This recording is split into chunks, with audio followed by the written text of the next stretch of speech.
So my name is Daniel Harrison. I'm a software tech here at Fallas Automation. Most of what I do is making sure that the machines operate correctly before they make it out the door, as well as making sure that all of the features that the customers ask for are implemented correctly in the machines. Really, the truth, since I've started working here, it's a really good place to learn. We do have tight deadlines, but we've got some really good and skilled people here, so we're able to keep all the balls up in the air. And I just like the subject matter. I like the machines that we build, and I like the purpose. My favorite thing to do here would be troubleshooting and debugging. Obviously, as a programmer, that's a lot of what we do.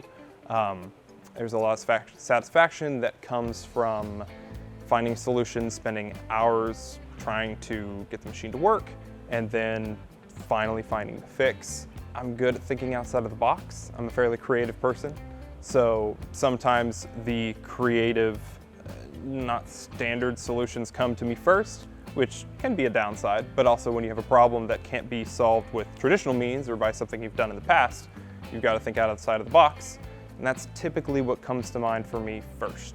What's special about Fallas is that we care about the machines, and from what I've heard from people who work here, from more people who know about our counterparts in the industry, it seems like we excel in the customer interaction as well as service. Can I get that machine fixed, or if I just left to my own devices to try to fix it on my own? We really pride ourselves in being able to maintain our machines far past their original purchasing date.